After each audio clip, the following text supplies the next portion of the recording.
बच्चों, one short reel revision के next part में आज हम बात कर रहे हैं प्रोकैरियोट्स और यूकैरियोट्स में डिफरेंस की।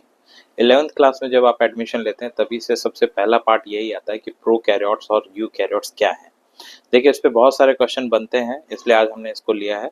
देखिए, जहाँ कहीं भी बायो में प्रो वर्ड आता है इसका मतलब प्रिमिटिव टाइप का है, और जहाँ पे भी EU वर्ड आता है इसका मतलब वो वेल डेवलप्ड टाइप के है।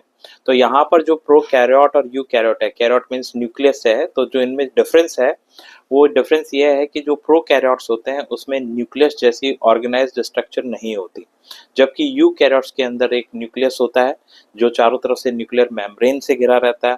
उसके अंदर एक न्यूक्लियोलस होता है, और सबसे इंपॉर्टेंट बात, उसके अंदर एक हिस्टोन प्रोटीन होता है जो बेसिक प्रोटीन है। तो याद रखिए कि जो वेल ऑर्गेनाइज्ड न्यूक्लियस हैं, जो वेल डेवलप्ड न्यूक्लियस हैं, उनके अंदर न्यूक्लियर मेम्ब्रेन है, न्यूक्लियोलस है और हिस्टोन प्रोटीन प्रेजेंट है। जबकि जो प्रोकैरियोट्स हैं उनके अंदर ये तीनों ही स्ट्रक्चर नहीं है, सिर्फ एक जेनेटिक मटेरियल प्रेजेंट होता है और जिसको हम न्यूक्लियोइड या जीनोफोर कहते हैं। तो ये जो टर्मिनोलॉजी है ये याद रखिएगा कि प्रोकैरियोट्स में न्यूक्लियोइड या जीनोफोर कहेंगे, जबकि यूकैरियोट्स में हम उसको न्यूक्लियस कहेंगे और उसमें एक बेसिक प्रोटीन हिस्टोन प्रेजेंट होगा। Thank you.